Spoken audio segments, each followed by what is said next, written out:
Michel Kaboul-Maouta se termine la première partie de ce 6 heures dominical, mais voici, quand nous nous séparer, question 5 réponses, l'entretien que nous avons eu avec Mavungu Ibeni, le président de la DAD, l'association Désir d'avenir et le développement. Mesdames et messieurs, parmi les associations nées au Congo-Brazzaville, il y a l'association Désir d'avenir pour le développement qui œuvre pour la culture démocratique en milieu rural, mène d'intenses activités à l'intérieur du pays afin de permettre au monde rural de connaître quelques bribes de la démocratie et les droits et devoirs.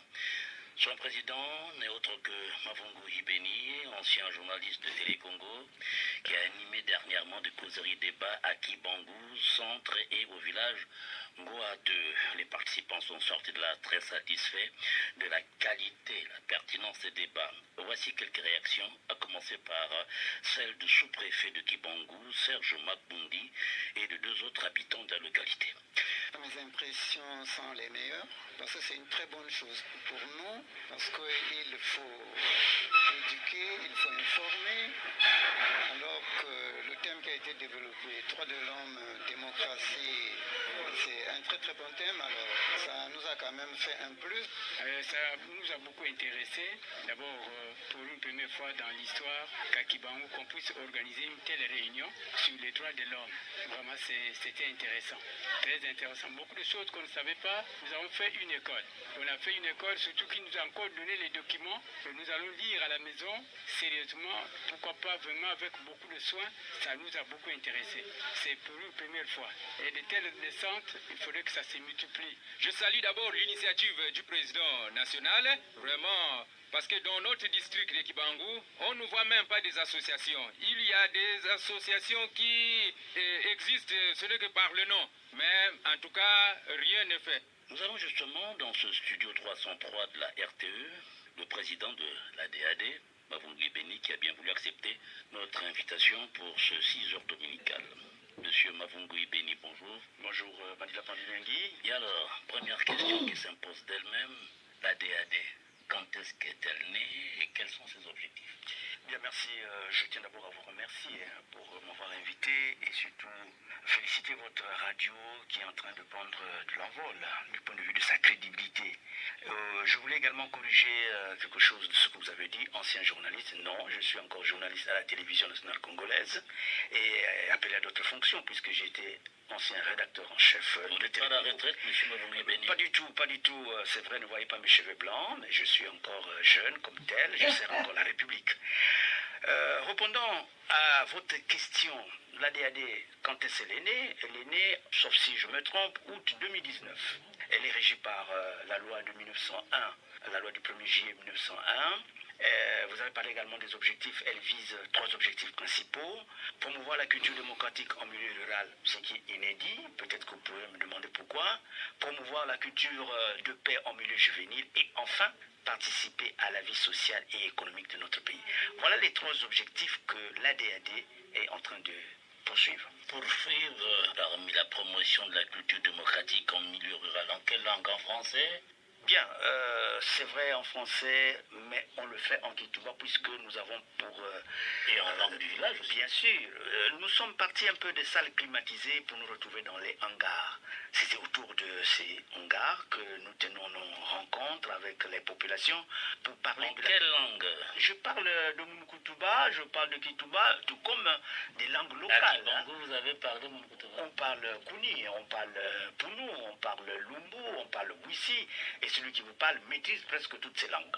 Et la culture démocratique, il faut que je vous le dise, de mon point de vue et de notre association, devient partie de la base. Parce que c'est cette base qui fait et défait les hommes politiques. C'est la base qui élit les députés. C'est la base qui élit les conseillers. Mais cette base n'est pas formée. Je mets, comme on dit, ma tête, je parie ma tête ou mon doigt au feu. Et je ne connais pas trop combien de partis politiques consacrent beaucoup de temps à la formation des populations sur ce qu'on entend par la culture démocratique. Vous n'êtes pas surpris qu'ils confondent le rôle du député, celui du ministre et du conseiller. Voilà notre combat, c'est leur apporter, comme vous l'avez dit, de B à bas de la culture démocratique.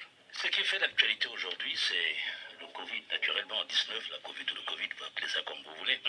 Alors, vous avez demandé aux populations de Kibangou et à travers elle, la population du pays, naturellement, de se faire vacciner. Et dites-nous, comment cette population du monde rural réagit-elle à la vaccination? Très bonne question, mon cher grand frère, Madila Pandinyangui. Vous savez, cette maladie fait peur en ville déjà, et combien de fois en campagne. Mais permettez-moi de féliciter d'abord ou de saluer les efforts du gouvernement et du président de la République pour contenir cette pandémie, puisqu'il y a des campagnes de sensibilisation ici et là, et puisqu'il y a la protection de la population qui passe par le vaccin. Bon, déjà au milieu urbain, le vaccin fait peur à partir des informations dominantes qui passent par des réseaux sociaux, où on vous dit attention le vaccin, combien de fois au niveau du monde rural, où il y a des rumeurs agressives qui passent nuit et jour, attention. Et à cela, il faut ajouter certains hommes politiques qui, malheureusement, diffusent des informations, de mon point de vue, erronées, puisque ces informations continuent. Hommes politiques de la majorité ou de l'opposition? Que ça soit, c'est pas à moi de vérifier, mais quand on arrive, on dit ah non, on nous a dit c'est pas bon le vaccin, etc.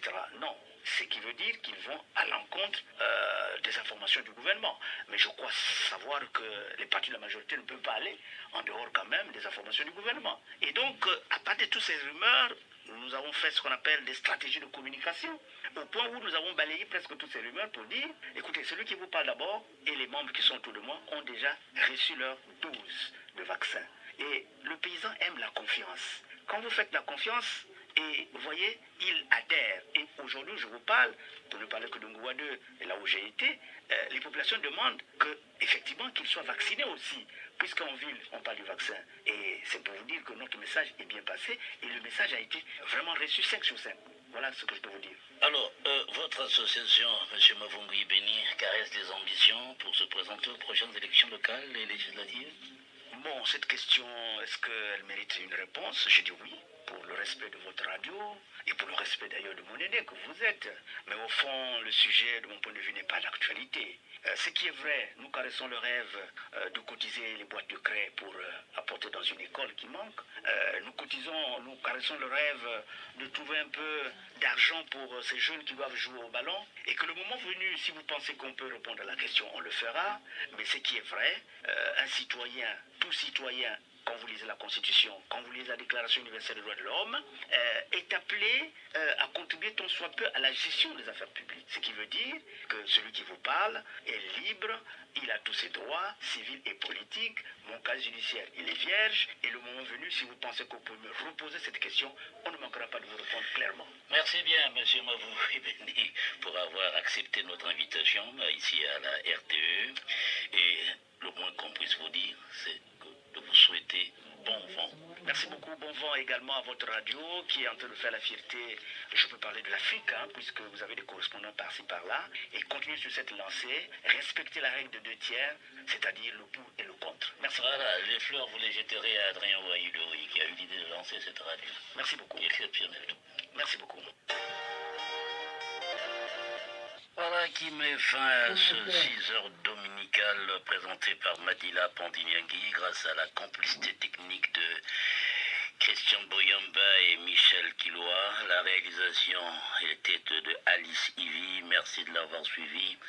Au revoir et bon dimanche. Au revoir.